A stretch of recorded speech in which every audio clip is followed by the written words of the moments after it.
Hey everyone, These Are My Friends. This is a podcast where I talk to friends and family about important music experiences in their lives, bands, albums, songs, whatever it is that was defining for them at a certain time. And today on the show we have my friend Jennie, who did a lot of research, which I appreciated. She had a notebook page full of notes, and we get into mostly conversation about Soundgarden, but also some talk about finding out about bands who you may not have been alive for when they were in their heyday, but became very meaningful to you when you found out about them later on. And also talking about sound meaning a lot to the listener, and just the overall vibe of a certain kind of music being really meaningful. So let's jump right into it. Here is my friend Jennie.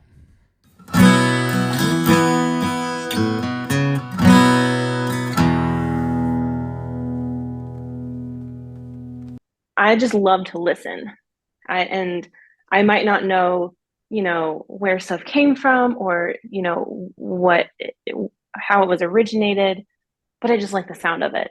Yeah. But I wanted to come on here, and because I feel such a closeness to the band, I was like, I want to come on here and I want to be prepared. I know the songs, I know the albums, but like, what else can I look at so that I'm just not like some girl coming on here talking about this band that was, out and performing and putting albums out before I was even born. Yeah. It's like wearing the t-shirt and somebody asking, well, name five songs. Yeah. It's like, well, I can, but like I wasn't, actively listening to it when stuff was releasing because I couldn't. I'm sure I would have. Yeah. So I just wanted to have like, a list of stuff that I can look at and kind of reference, um, so that I could speak intelligently on a band that I really, really, really love, and you know, have just never gotten over from the first time that I discovered them when I was like 13, 14 years old. So So you are the first person to like really get committed with like research and stuff like that so far. well, good. And I'm uh not here to mess around. yeah, that's great. Um well, it's funny you like mention that about like the like obviously I wasn't alive when I mean, I guess I was like a kid when they were still putting out music. We're talking about Soundgarden probably, right? Hmm. Or no? Yeah, okay. Yeah. Or whoever else you want to talk about. But when I first found out that you were like a huge Soundgarden fan, like I don't even like probably before I like really even knew you at all, like hanging out with Adam, I was like, that's crazy. Like Jenny's like in her 20s. Like what is somebody doing like liking that band that much who's like way out of the age range of Yeah. somebody and like beyond. And you had like I think you introduced me to uh like Louder Than Love, and like they're like way like older albums and stuff like that. So that was even like, so you definitely can like wear the shirt, you know. Yeah, Um I would say that like I guess discovery of them, I discovered like the mainstream. So like the first song that I ever heard was Black Hole Sun, which I feel like yeah. a lot of people can say. But I had found it. I remember specifically I was sitting in my parents' room, and they had a TV, and this was like I said, I was probably 12, 13, 14 years old. And you remember the show on VH1, I Love the Whatever, Oh yeah. where it was like, the 70s, and they talk about the 70s. Raised me. I love, Raised me. yeah, I Love the 90s was on. And they talked about this song, I think mainly because the video is so freaking wild. Yeah. Um, And I remember like the first like just part of the song came on and I was like, what was that? I need to listen to that all the time. And those were it was kind of that like shift of technology where like we had like little iPods, maybe an iPod Touch was out, but like the computer was the family computer. We Yeah. had flip phones. Yeah. And so I couldn't just hear that and then like pick up my phone, open up Shazam or something Yeah. and be like, what is this? Mm-hmm. Um, and so I heard it and I was like, whoa, that's great. Completely forgot about it until maybe a couple months later when that episode aired again. And I was like, I have to write this down because I need this song. Found the song and I bought it on iTunes. And my iTunes account was actually my mom's iTunes account. And from then on, it was just like buy a song, buy a song. But my mom had to be like, I don't know what just happened. You need to chill. But And weren't they Black Hole like a Sun, dollar 99 then too? they were. And Black Hole Sun was, I remember taking like a final my freshman year of high school and being done with the final, turning everything in, putting my hood up, not to sound like emo, grungy, whatever, because I really didn't fit that like style is a completely different thing, but I didn't fit that persona as somebody that listened to Yeah. Soundgarden, I feel like. Um, threw my hoodie over my head and just had that playing on my iPod on repeat, on repeat, on repeat, on repeat. And then from there just kind of let myself discover more. Because even beyond Soundgarden, that's around the time that I found Alice in Chains and Nirvana and Yeah. all these other like Seattle bands that like I just still all the time are on just a constant repeat of whatever my Spotify is. So what was so Black Hole Sun like being very popular for sure, and like I just heard that it hit the charts again like because of the eclipse. Like apparently everybody was listening to it during the eclipse that just happened. Oh And yeah. um but it is like a really notable like the sound of the guitar in the beginning. I mean with a lot of like that's one reason why I like came back around to Soundgarden is because I like started getting into like weirder and weirder music, and then I was like, all right, what are some of these like older bands that I listened to that I like didn't listen to like all of their albums, and then came around to Soundgarden again. I was like, these guys are right strange music like outside of their super popular songs, but even Black Hole Sun is like that guitar sounds crazy. It's like sounds like it's in water or something like Mm-hmm. that. And so what was it about or even like any of the other Seattle bands, what do you think it was like about that particular sound? Like if you don't think you fit like the visuals of somebody who would like those bands, what was it about that sound that was appealing to you then? It's how like not even just the lyrics because there's some stuff that like I'll just listen to the music, not pay attention to the lyrics, and then maybe go back later and be like, oh, like I don't really relate to that. But it's just the sound. It's how heavy it is. It's how like deep it is that just scratches something in Yeah. the brain, and you're just like, I cannot believe I've never heard this before, and B, I have to listen to this forever. Um, and that goes for all of them. Like there's just something deep and heavy about the sound that they, kind of created then that you're just like, yep, that's the Yeah. one that'll do it. Um, Yeah, and for there was like a I don't know, maybe like a month or two period where I used to work where I would come in and I had like my little Bluetooth speaker in my office. I would like come in a little bit early and I would just like blast Dirt to like wake up in the morning, the Alice in Chains album. And I don't know what it mm-hmm, was about. I mean, I ended up leaving that job, so maybe like listening to Dirt was like a I don't know, like was staging what was about to happen by me quitting, but and it just like fit my mood at the time, but it's like the same thing for me. Like I am not super attentive to lyrics. They're like sort of the least interesting part for me about a Hmm. song. Like sometimes they like come in a little clearer for me than other songs do, but um yeah, it's like always sound first, and I've never really figured out like the first episode that I did was with my friend Jake, who's like a huge Slipknot fan, and we were like sharing this like mutual, like we came from like pretty sort of normal suburban families, and we're like listening to all this like super aggressive angry music, and people are like, what the heck is wrong with you? Like, why are you so like mad? And we're Yeah, like, we're not particularly mad. It's just like it just sounds something good. I appeals. just, Yeah. yeah, it like I said, it scratches something in the brain that like you might have not had scratched before, and you're like, I need this and I need more of it. S- So Yeah. So what was when you started listening to that kind of stuff, where was like your friend group catching up on it too, or were you sort of solo in that journey? I feel like I was kind of solo.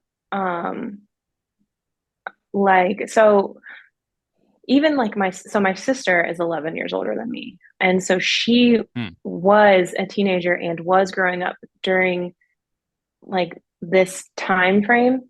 And I think she listened to it a little bit, but I can never remember really like it sticking out a lot that she listened to it. We recently had a conversation how she's really gotten back into Tool. Yeah. And so like that's also kind of like the same like time frame heavy stuff. So like we've had really like good conversations about that more recent because I love Tool as well. Anything from that time period, Yeah. really. But no, I don't think I really had any of my friend group listening to it. It was just kind of something that I would listen to on my own. And, once again, going back to that time period is when instead of like Spotify or Apple Music or whatever we have now, it was just Pandora. And Yeah. Pandora, you could not pick like, one artist and you would pick an artist and then it would just play you different things that were similar to that artist time Yeah. frame, whatever. And so I think listening to Soundgarden on Pandora really even opened it up more Hmm. to that music. And I mean, led me further and further down a rabbit hole of just more dark, heavy, deep stuff that I was just like, this is like the genre that I gravitate to the most. Um, and even like I said, now still continuing like just absolutely outplaying it. If really like if you Yeah. if you were in a car with me, you'd be like, okay, I get it. And I remember I listened to the episode that you did with Alex, and you were saying how you're like almost like OCD about having to find something new like all the time. Yeah. And I was It's the like, worst. I was like thinking that I was like, man, how opposite I am. Like it's so Oh. interesting because I'm so opposite in that where I'm so Hmm. set in my ways that like this is what I listen to. And it honestly wasn't until recently, and I mean like probably like the last 2 or 3 years. And I'm gonna say this in like kind of a way, but also like a I'm thankful way, but like TikTok and social Yeah. media. And I'm like chronically online, and like TikTok will either bring back some of this old stuff, like you said, Black Hole Sun just started trending again. Yeah. Yeah. People were like throwing the song over like videos of the eclipse, and it was great because that's something and it's just you find on those types of like apps and just social media where like it's either coming back or I'm discovering stuff either from like this same type of timeline genre, whatever, that I haven't heard before, or I'm finding new stuff that still kind of Yeah. fits the whole vibe of that. And without stuff like that, I probably would never, and I probably would stick to just Hmm. the amount that I was listening to on Spotify. Do you ever? So Well, I was totally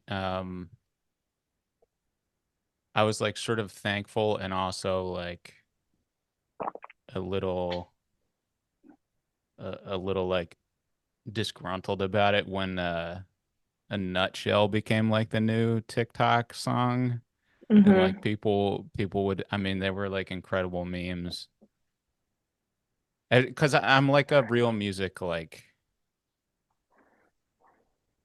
I try not to be, but I am sort of like by my nature, like kind of like a smart ass about music. And it's just like and hopefully it's just like me being like super enthusiastic about something. So I think I have like a lot of opinions about something that really don't matter. But like part of the disappointment was man, these kids don't know what Nutshell really is as a song.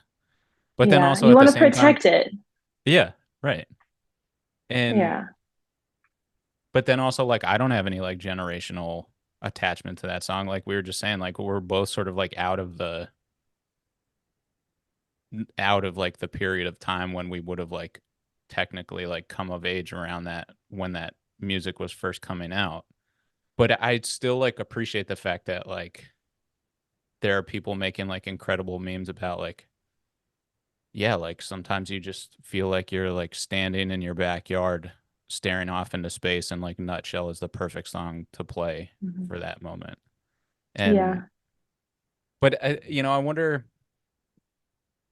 I have a real habit of like even though I'm trying to find new stuff all the time, I have a real habit of like burning out on like particular songs or albums that I've just found that are like just like super resonant for me.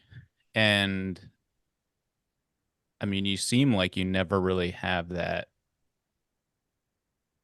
issue. But do you ever like worry about that fact though that you could just because I've seen like on your stories, like I've definitely seen Down on the Upside a million times, like songs from there being played or like whatever album or something like that. And do you ever worry that you're gonna finally be like, this is I'm done with this now?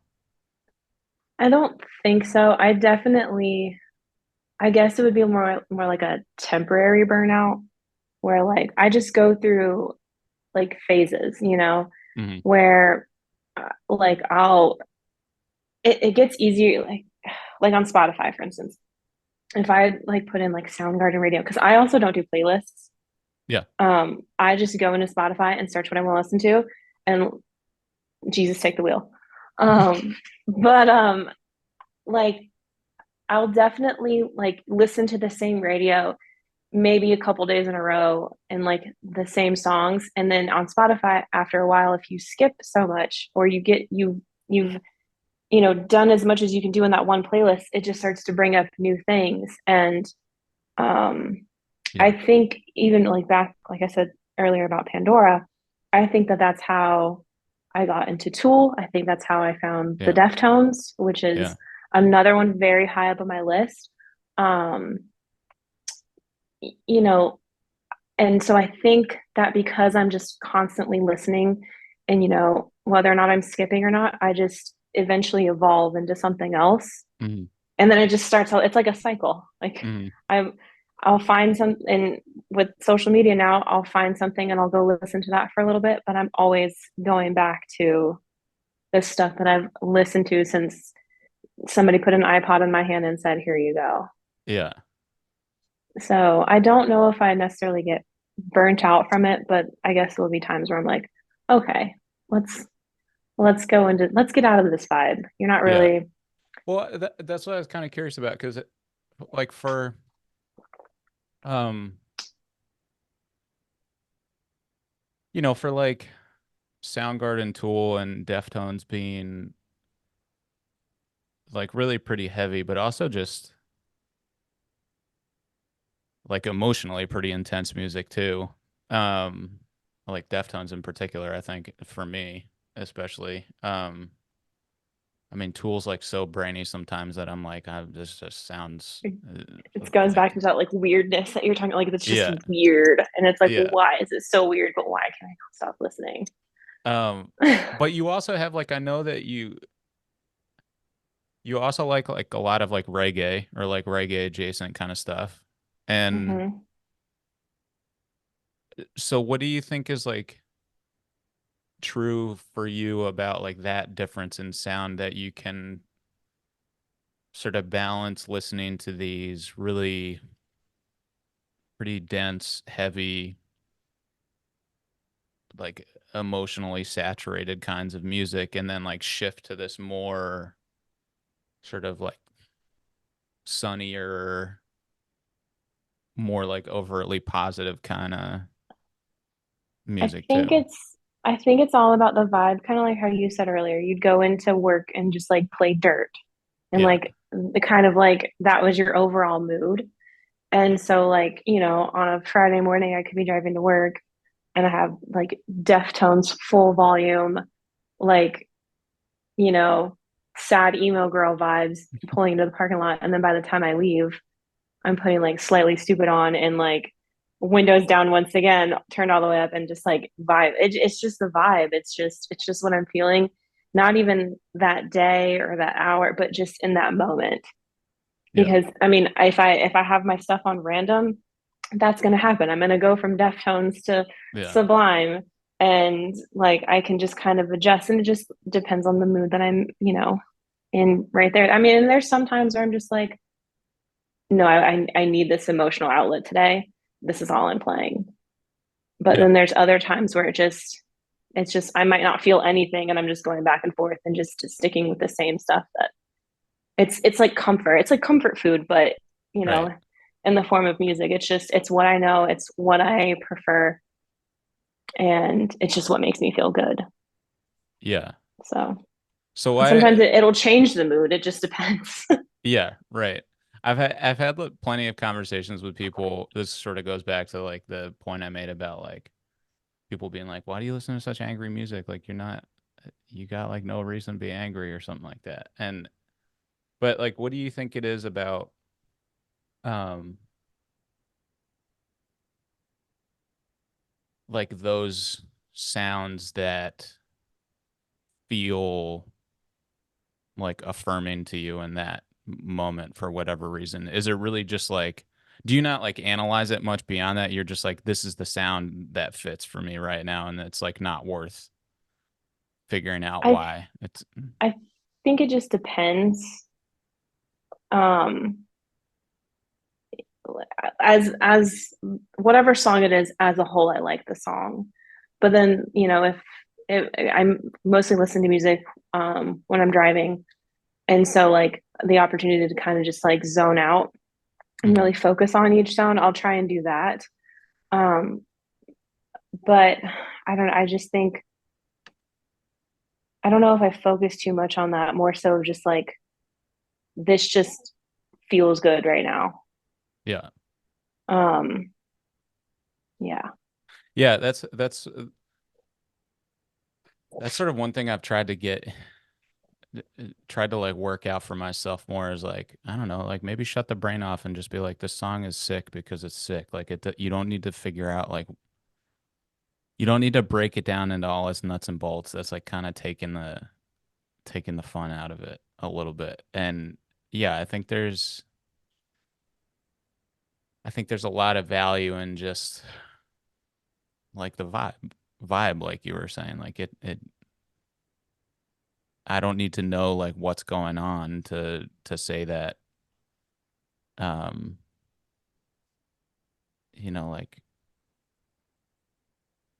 I don't know. Well, like I even like sometimes I'll even listen to the Deftones and be like perfectly happy too. Like they don't always like have to fit like a super negative headspace or anything like that. No, well, and like just even just the heaviness of the music, I feel like sometimes it doesn't have to be like an emotion. It just sounds badass. Like, Yeah. like you're just like, I have no idea what they're singing about right now, but Right. this is heavy and it's loud, and I'm putting all four windows down and I'm turning it all the way up. And I Yeah. don't care if I'm at a stoplight and somebody looks over. It's all vibe, Yeah. You're having the like best time for exactly. But yourself. I understand that like also sometimes it definitely, I guess like I said, it's just that mood that I'm in at that time. And if I'm just wanting to listen to it because like I said, it's just badass sounding, Yeah. or if I'm like, I need this like I said earlier, I need this emotional outlet. So I'm going to put on the most emotional song that I got Yeah. and Yeah. try and get like some serotonin from that, and then Uh-huh. try and move on. But I'm just so into those bands that moving on is just moving on to probably the next song from the same band, and not necessarily like a different artist, just depending. So, So all right. So you like taking it back to like Black Hole Sun. I really well, all right. So I kind of wish I could talk to more people about Pandora because Pandora was pretty serious for me too. And I think like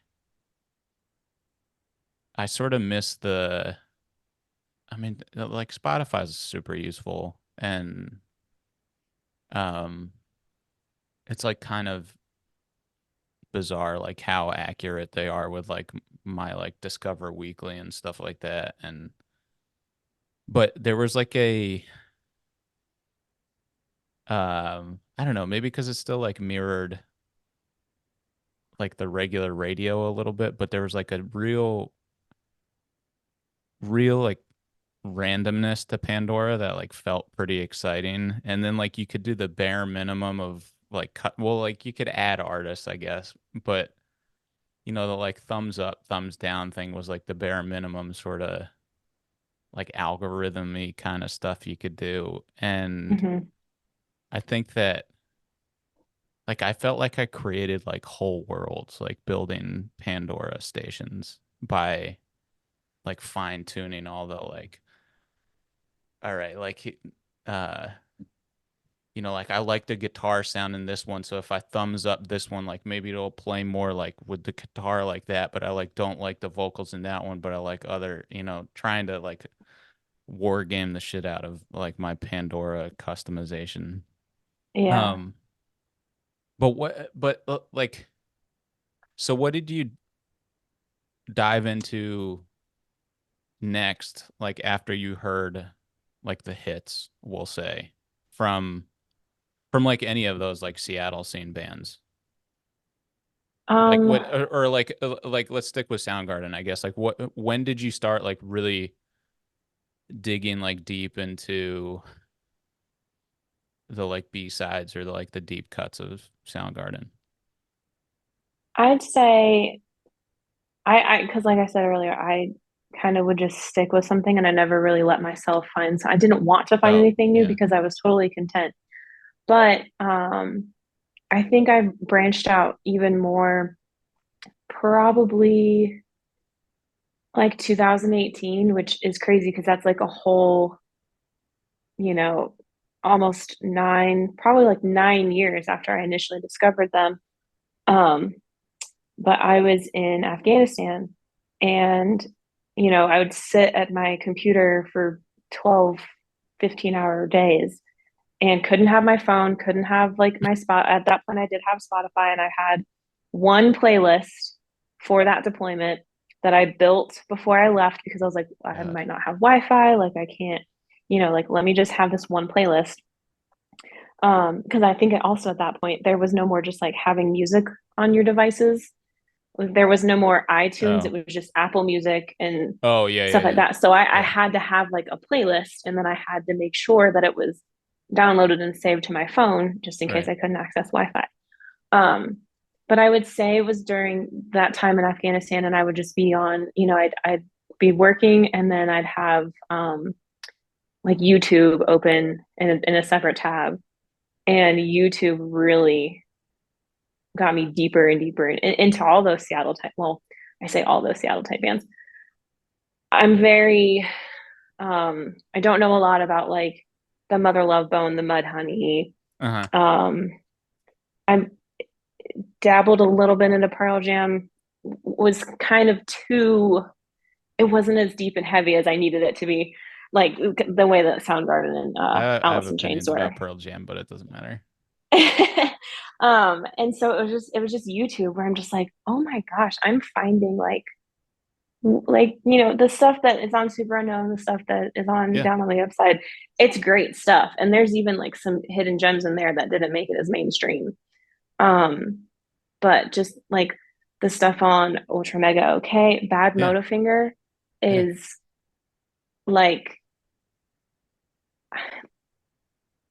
Super Unknown is very near and dear to me just because like that is the album with like every like that was Yeah. their album. I feel like, and Yeah. somebody would probably be like, "That's not true," and I'm like, "Well, there's if you look at it, it had most of their like bigger things on it, but Bad Motivator is probably my favorite, and Yeah. I think it might be mine too.